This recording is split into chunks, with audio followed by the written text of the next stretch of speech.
यदि मैं आपको ये कहूं कि हाई ब्लड प्रेशर में असली कल्प्रिट इंसुलिन हो सकता है और हाई ब्लड प्रेशर और डायबिटीज का मैनेजमेंट लगभग एक ही तरह से होगा, कि अगर आपको मैं ये कहूं तो क्या आप इसको मानेंगे? सच्चाई ये है कि हाई ब्लड प्रेशर में significant risk factor insulin resistance होता है और काफी लोग ये भी क्लेम करते हैं कि इंसुलिन रेजिस्टेंस जो है हाई ब्लड प्रेशर का सबसे इंपॉर्टेंट कारण है और हाई ब्लड प्रेशर वाले पेशेंट्स को नमक रेस्ट्रिक्शन करने के बदले इंसुलिन रेजिस्टेंस को कम करने के स्टेप्स पर ज्यादा फोकस करना चाहिए। खासकर अगर उनका वजन ज़्यादा है, मेटाबॉलिक सिंड्रोम के रिस्क फैक्टर्स हैं, मिडिल एज वाले लोग हैं, तो उसको ज़्यादा इस पर वर्क करना चाहिए और ये ब्लड प्रेशर को बिना किसी मेडिसिन के या बिना इवन सॉल्ट रिस्ट्रिक्शन के भी कम करने में मदद कर सकता है। आज हम जानने का प्रयास करेंगे कि हाई ब्लड प्रेशर वाले पेशेंट में इंसुलिन रेजिस्टेंस का क्या रोल है। टॉपिक पर जाने से पहले जो लोग हमारे चैनल पर नए हैं उन्हें रिक्वेस्ट करूंगा कि चैनल को सब्सक्राइब करें। यदि आपको ये कंटेंट यूजफुल लगता है तो फ्रेंड्स, फैमिली, रिलेटिव के साथ इसे शेयर भी करें। ये किसी की जिंदगी बचाने के लिए बहुत उपयोगी साबित हो सकता है। टॉपिक के दौरान कुछ इंटरेस्टिंग साइंटिफिक फैक्ट्स, कुछ प्रैक्टिकल यूटिलिटी की बातें, कुछ हमारा इस मामले में वर्डिक्ट क्या है, ये सारी चीज़ें आपको बताऊंगा। कुछ साइंटिफिक स्टडीज और रिसर्चेस के बारे में भी आपको बताऊंगा जो आपको ज्ञान भी देंगे और हैरान भी करेंगे। चलिए शुरू करते हैं हमारे साथ ये हेल्थ का सफर।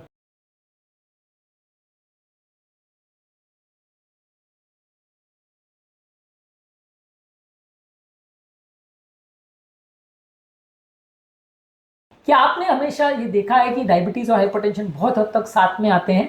कमेंट सेक्शन में लिख कर मैं बताएं। इंसुलिन रेजिस्टेंस और डायबिटीज दोनों मेटाबॉलिक डिस्फंक्शन का पार्ट है और मेटाबॉलिक सिंड्रोम में दोनों एक साथ होते हैं, इसलिए बहुत सारे पेशेंट्स में चाहे उनका शुगर लेवल ज़्यादा हो या नहीं हो, अक्सर ये प्रॉब्लम साथ में आते हैं।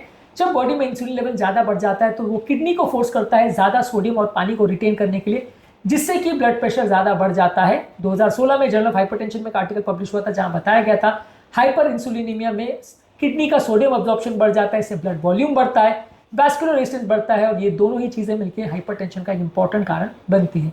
हमारे एक 45 ईयर ओल्ड पेशेंट आए थे जो कि थोड़े ओबीस थे और बॉर्डर लाइन उनका फास्टिंग इंसुलिन लेवल ज़्यादा था, शुगर ज़्यादा नहीं था, इंसुलिन ज़्यादा था, इंसुलिन रेजिस्टेंस चालू हो गया था। हमने सिर्फ उनको इंसुलिन रेजिस्टेंस पर फोकस कराया, वेट लॉस कराया और हाई ब्लड प्रेशर का प्रॉब्लम बिना कोई दवा के अपने आप चला गया। और ऐसा सिर्फ एक केस में नहीं, बहुत सारे केस में होता है जहाँ हम ब्लड प्रेशर को टारगेट नहीं कर रहे होते हैं, सिर्फ इंसुलिन रेजिस्टेंस पर फोकस करते हैं और बीपी की प्रॉब्लम अपने आप चली जाती है। इंसुलिन रेजिस्टेंस आपकी नलियों को बहुत ज़्यादा सख्त बना देता है, जिसकी वजह से उनका नाइट्रिक ऑक्साइड प्रोडक्शन कम हो जाता है, इसकी वजह से नलियाँ ज़्यादा हार्ड हो जाती है, ज़्यादा वैसोकंस्ट्रिक्शन उसमें देखने को मिलता है, नलियाँ ज़्यादा सिकुड़ जाती हैं। 2019 में एक आर्टिकल पब्लिश हुआ था जिसमें बताया था कि इंसुलिन रेजिस्टेंस वाले पेशेंट में 35% तक नाइट्रिक ऑक्साइड प्रोडक्शन कम हो जाता है एज कम्पेयर टू जो लोगों में इंसुलिन सेंसिटिविटी होती है। इस तरह के लोगों में क्रॉनिक इन्फ्लेमेशन और ऑक्सीडेटिव स्ट्रेस होता है, जिससे वेसल्स या नलियाँ कंटिन्यूसली उनका शेप और उनका टेक्सचर या उसका एंडोथेलियल फंक्शन कंटिन्यूसली चेंज होता रहता है।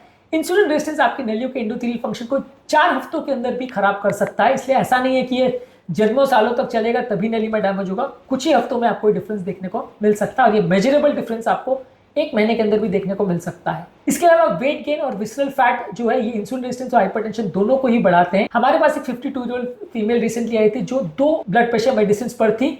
जैसे उनका 7 किलो वेट हमने लॉस कराया, उनका इंसुलिन लेवल्स 45% कम हुआ और उनका ब्लड प्रेशर 148 से 124 चला गया, उनकी दोनों बीपी की मेडिसिन बंद हो गई।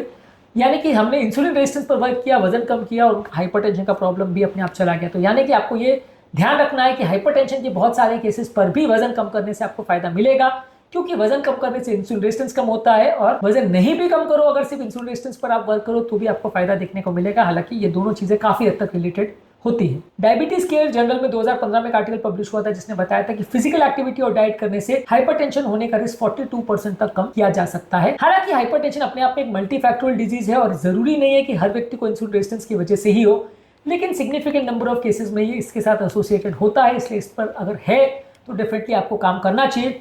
अगर पहली बार कोई पेशेंट हाइपरटेंशन लेके भी आता है तो उसके भी इंसुलिन रेजिस्टेंस पर आपको वर्क करना चाहिए, क्योंकि बहुत सारे पेशेंट्स में शुगर लेवल्स भले नॉर्मल हो, लेकिन ऐसे में आप जब फास्टिंग इंसुलिन लेवल चेक करते हो, खासकर अगर व्यक्ति जरा भी मोटा है तो डेफिनेटली आपको इंसुलिन रेजिस्टेंस देखने को मिलेगा। मोटा नहीं भी हो तो भी आपको काफी केस में इंसुलिन रेजिस्टेंस देखने को मिलता है। इंसुलिन रेजिस्टेंस बॉडी के सिंपैथेटिक नर्वस सिस्टम को एक्टिवेट करता है, जिससे हार्ट रेट और वैस्कुलर टोन बढ़ जाती है। इवन माइल्ड इंसुलिन रेजिस्टेंस वाले पेशेंट में भी 25% तक सिंपैथेटिक नर्वस सिस्टम ज्यादा एक्टिव देखने को मिलता है। हमारे पास रिसेंटली IT प्रोफेशनल आए थे जिनको प्री डायबिटीज था और उनका बीपी रीडिंग्स 150 के आसपास आ रहा था।